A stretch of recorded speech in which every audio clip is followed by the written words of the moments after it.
All right, what's up, guys? Welcome to day 8. My name is Patrick O'Driscoll. I run a $150,000 a month agency, and in these videos, I upload every single day talking about exactly what I'm working on, my learnings, how I'm overcoming struggles and difficulties, and that's what today's going to be about. We're going to talk about bottlenecks, and what it has felt like running a business is that bottlenecks are simply just a game of whack-a-mole, and ever since starting this business, and I don't know if it will ever feel like everything's just going swimmingly. I think there always is bottlenecks, right? Your business will grow to the level of its constraints. So there's always going to be bottlenecks, right? Now, I want to talk about the bottlenecks that my business, a marketing agency, commonly experiences. And it's so annoying because they always hit at different times. Okay, so constraint 1, leads, marketing, right? Which honestly, if we can sum that up, we can say calls on the calendar. So constraint number 1, leads, marketing, calls. This like for the first 2 years, that was like always a constraint, right? It was just like slogging, growing, not spending on ads, just purely just waiting for or trying to create content or trying to do cold outreach just to get calls on the calendar. Now that was like the constraint for the first 2 years, was just like calls. Like revenue would solve all problems. Calls is the most important thing. Opportunities, sales is the most important thing. Then we've had periods in the last year because we started to grow and we started to book meetings where capacity was a bottleneck, right? So what I mean by that is that we started to get so many clients, and then we didn't have the capacity. So we had to figure out, all right, do we have to scale? Do we have to grow? And sometimes it doesn't mean necessarily just like getting more people, like getting more bodies to fulfill the service. In fact, what we've started to do is really try to figure out like, aim to the highest quality clients, right? And so instead of having a ton of low quality clients, like how can we get fewer, bigger deals, fewer, bigger opportunities?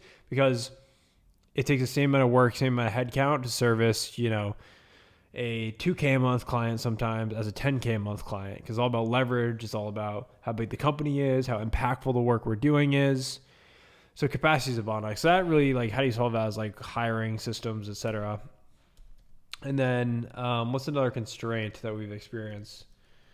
I mean, sales like sometimes is a constraint, right? Like I've had issues where show rate, right? So like, yes, we booked calls on the calendar, but like show rate was low, or whatever offer we were selling, I wasn't positioning it well. My sales, my closing rate went down, or I had my SDR and then the call 1 to call 2 closing percentage. Like really, like that's the thing. Like like right now, what I'm literally experiencing now, I'm back to constraint 1. Like it feels like I'm back to constraint 1. I'm testing this new offer and I'm just trying to crack. Like I'm just like in what Jeremy Haynes calls tweaker mode. If you know who Jeremy Haynes is, like tweaker mode is purely just waking up every day, identifying the bottleneck and just absolutely destroying, like just smashing through it. And I feel like the last few weeks I've just been like hitting my head against the wall a little bit. Got the email offer going, and now tomorrow I'm just gonna be like relentlessly creating new ads and all this stuff. And then we're gonna hit like another, like, oh my god, the ads are working, oh my god, we're scaling, and then like bottlenecks, like capacity, and then it's like, okay, we need to make sure the team's good. And then sales closing rate went down. Like it just, these 3 things are probably the biggest bottlenecks that I experience. There's other bottlenecks, right? I mean, a bottleneck could be like churn, like.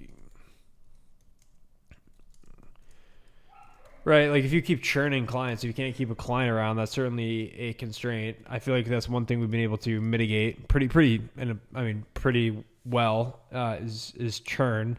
But sometimes, like for example, we experienced a little bit of churn over the last few months, and it really wasn't like it goes back to ideal client profile. And what I personally do as like the CEO or whatever, like overlooking everything, trying to drive growth. Like my KPI is just like growing the company. Like I just wake up every day and think about like sales, new sales, profit margins. Like that's all I think about. I take responsibility for everything. So even when churn is high or like there is clients churning, I'm like, okay, should I have sold that? Like, should I have sold that client into this package? Like, were they truly qualified? And so that's how I have to be like super real with myself and say, okay, I need to increase my sales skills. I need to increase the level I'm operating at so that I can attract the right people that, you know, even if we did the perfect job, it won't churn, right? So these are probably the 4 constraints. Like these are the 4 constraints. Seems like whack-a-mole. Like over this year, it's like we started to get our flow of leads and marketing. Oh shit, calls aren't being booked. Oh my God, we spent $10K in ads. I haven't booked a single qualified call.